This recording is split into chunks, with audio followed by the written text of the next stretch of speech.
जय हिंद। तो अभी हम इस क्लास में देखेंगे कि क्लास 10th का जो साइंस का सिलेबस क्या है और क्या बच्चों को पढ़ना है और क्या छोड़ना है, क्योंकि आधा बच्चों को ये पता ही नहीं होता है कि उनको क्या पढ़ना है और क्या छोड़ना है। कई बच्चा तो ये करते हैं कि मैथ और साइंस में पूरा साल खत्म कर देते हैं और बाकी सब्जेक्ट पे वो ध्यान ही नहीं देते हैं। तो जब तुम बाकी सब्जेक्ट पे बाबू ध्यान नहीं दोगे तो तुम्हारा रिजल्ट कहाँ से होगा, क्योंकि 10वां में 5 गो सब्जेक्ट है। पहल का है साइंस और दूसरा का है एसएसटी, तीसरा मैथ, चौथा संस्कृत और पांचवा है हिंदी।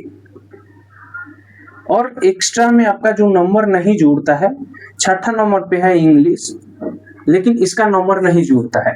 और बच्चा करते क्या है, बच्चा में एक और गड़बड़ है ये कि वो साइंस और मैथ पे पूरा ध्यान देते हैं। साइंस पूरा पढ़ेंगे, मैथ पूरा पढ़ेंगे। इनका साइंस 80 नंबर का ही होता है और 80 नंबर में 3 बुक पढ़ना होता है और बच्चा इसी पे ध्यान देता है, साइंस और मैथ पे। और मुश्किल से कोई बच्चा ध्यान दे दिया तो हिंदी पे दे दिया तो दे दिया, नहीं तो थोड़ा बहुत एसएसटी पे। तो बाबू तुम्हारा रिजल्ट कहाँ होगा, कैसे होगा? तुमने तो अपना पूरा एक साल में 12 महीना में तुम तो 8 महीना दे दिया इसी 2 सब्जेक्ट पे, साइंस पे और मैथ पे। तो कहाँ से रिजल्ट होगा? तुमको सब सब्जेक्ट तुम्हारा रिजल्ट उठाएगा, हिंदी उठाएगा रिजल्ट, क्योंकि हिंदी अकेला 100 नंबर का होता है। इसमें कुछ नहीं है, हिंदी एकदम आसान है। लिमिटेड चीज पढ़ लिया तुम्हारा हिंदी हो गया, काम खत्म। अगर लिमिटेड पढ़ लिया तो, क्योंकि हिंदी 100 नंबर का होता है और इसमें लिमिटेड पढ़ना है, एकदम लिमिटेड पढ़ना है और तुम्हारा नंबर यही उठाएगा। हिंदी संस्कृत में भी कुछ खास नहीं पढ़ना होता है, लिमिटेड पढ़ना है और ये 100 नंबर का है। ये 100 नंबर का तुम छोड़ के दुइयों में साइंस में और मैथ में लगा होता है, तुम्हारा कहाँ से रिजल्ट होगा बाबू?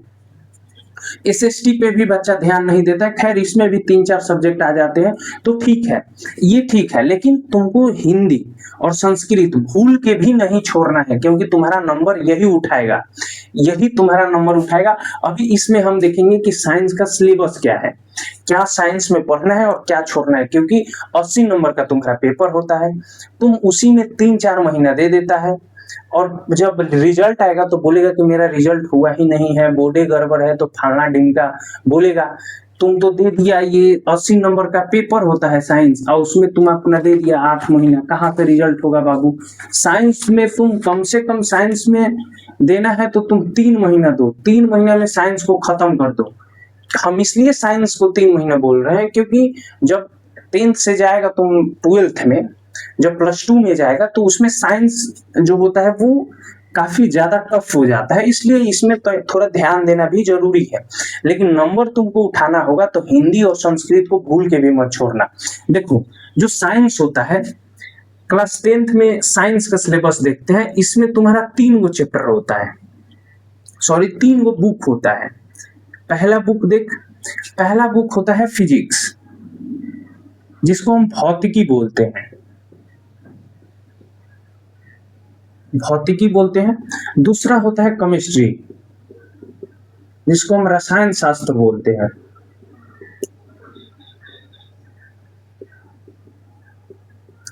और तीसरा होता है बायो, जीव विज्ञान।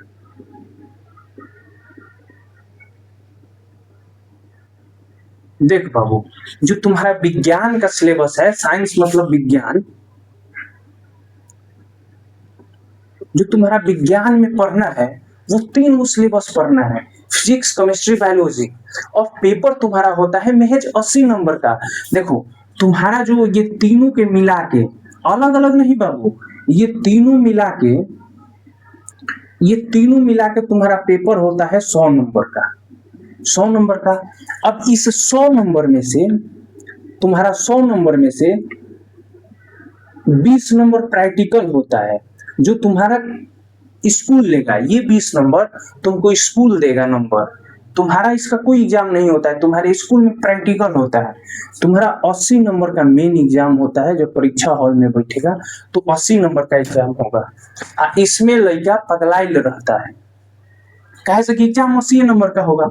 ये तीनों मिला के फिजिक्स, केमिस्ट्री और बायोलॉजी, तीनों मिला के, तो ध्यान से देखो तुम्हारा 80 नंबर में फिजिक्स भी है, केमिस्ट्री भी है और बायोलॉजी भी है। तुम 80 नंबर के लिए 3-4 महीने बर्बाद करते हो, कितना अब तुम्हारा कैसे रिजल्ट होगा बाबू। इसमें तुमको टाइम ही नहीं देना, एकदम जितना हो सके जल्दी में निकलो, क्योंकि 3 सब्जेक्ट है और पेपर कितना का है, 80 नंबर। अब इस तीनों का हम देखते हैं चैप्टर बाय चैप्टर कि क्या क्या पढ़ना है। तो अब हम एक एक करके देखते हैं कि चैप्टर क्या क्या है। देखो फिजिक्स, पहले हम देखेंगे फिजिक्स, इसको हिंदी में भौतिकी बोलते हैं। फिजिक्स में पहला चैप्टर है प्रकाश का प्रवर्तन, जो कि हम पढ़ा भी चुके हैं। प्रकाश का प्रवर्तन यूट्यूब पे वीडियो है, आप देख सकते हैं। और दूसरा चैप्टर है प्रकाश का अपवर्तन, ये अभी हम पढ़ा रहे हैं, प्रकाश का अपवर्तन। और तीसरा है मानव नेत्र, चौथा है विद्युत धारा और पांचवा है विद्युत धारा का चुंबकीय प्रभाव और छठा चैप्टर है ऊर्जा के स्रोत। फिजिक्स में आपको इतना ही पढ़ना है, ये 6 चैप्टर पढ़ना है यहाँ तक। ये 6 चैप्टर आपको पढ़ना है फिजिक्स में। पहला है प्रकाश का प्रवर्तन, दूसरा है प्रकाश का अपवर्तन, तीसरा मानव नेत्र, चौथा विद्युत धारा और पांचवा विद्युत धारा का चुंबकीय प्रभाव और छठा है ऊर्जा के स्रोत। ये है फिजिक्स में। महज 20 दिन का क्लास है, 20 दिन में फिजिक्स खत्म। फिजिक्स कोई बड़ा नहीं है, 20 दिन में आपका फिजिक्स खत्म हो जाएगा। पढ़ने वाला बच्चा है तो वो 20 दिन के अंदर फिजिक्स पढ़ के खत्म कर देगा। बाबू अभी पढ़ाई पे ध्यान देना, क्योंकि बाद में पता है तुम लोग क्या करता है, अभी तो ठीक ठाक पढ़ ही लेगा, कहे से कि अभी नया नया गया है क्लास 10th में, अभी जोश रहेगा, जुनून रहेगा अंदर से। जैसे तुम्हारा एग्जाम का डेट पास आएगा तुम लोग चौपट होना शुरू कर देगा। और पहला बात ये कि तुम लोग हमेशा ध्यान रखना, किसी लड़की वड़की के चक्कर में मत पड़ना। कहे से कि हम देखते थे जब बच्चा क्लास 10th में जाएगा उसको लाल पीला नीला का हवा लग जाएगा और चौपट हो जाएगा। तो लड़की के चक्कर में नहीं पड़ना है, और लड़की लोग को तो इससे खास करके दूर रहना चाहिए, क्योंकि धीरे धीरे अब समाज में, पहले तो लड़की को पढ़ने नहीं दिया जाता था लेकिन अब पढ़ाया जा रहा है।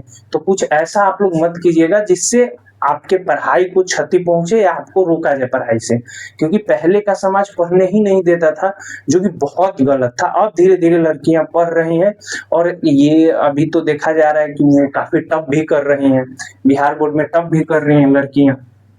और देखो हम देखते हैं अब केमिस्ट्री रसायन शास्त्र, हिंदी में इसको रसायन शास्त्र बोलते हैं। इसका पहला चैप्टर है रासायनिक अभिक्रिया एवं समीकरण। ये कुछ ज्यादा बड़ा चैप्टर नहीं है, एकदम आसान है, बच्चा बहुत डरता है। दूसरा है अम्ल, भस्म और तथा लौह। ये भी कोई बड़ा चैप्टर नहीं है, एकदम छोटा सा चैप्टर है, ज्यादा समय ही नहीं लगेगा, क्योंकि 80 नंबर का पेपर है बाबू। तुमको 3 ठो बुक पढ़ना है तो क्या ही इसमें टाइम लेना है, जल्दी जल्दी खत्म किया जाएगा। धातु और अधातु तीसरा चैप्टर है। चौथा चैप्टर का नाम है कार्बन तथा इसके यौगिक। पांचवा चैप्टर है तत्व आवर्त वर्गीकरण और छठा है हमारा पर्यावरण। इसमें भी ज्यादा टाइम नहीं लगेगा, ऐसा मान लो कि 20 दिन। थोड़ा बायोलॉजी में टाइम लगेगा, बायोलॉजी को अच्छे से पढ़ेंगे। चलो अब देखते हैं बायोलॉजी। बायोलॉजी में पढ़ना है पोषण, दूसरा चैप्टर है श्वसन, तीसरा चैप्टर है परिवहन। बायोलॉजी में नहीं गर्दा उड़ा दिया ना बाबू तो कहना एकदम मजा आ जाएगा बायोलॉजी पढ़ के। चौथा है उत्सर्जन और पांचवा है नियंत्रण एवं समन्वय और छठा चैप्टर है जनन, सातवां आनुवंशिकता और आठवां है हमारा पर्यावरण। यही तुम्हारा 10वां का साइंस का सिलेबस है, यही पढ़ना है। अब अगले हम क्लास में देख लेंगे मैथ में और हिंदी में, संस्कृत में। देखो हिंदी संस्कृत है 100 नंबर का, लेकिन बहुत आसान है। हम तुमको सिलेक्टिव कुछ क्वेश्चन दे देंगे, अगर वो भी तुम कर लेता है बाद में तो लिख के देते हैं कि 100 में से 80 तुम कहीं नहीं जाने देगा।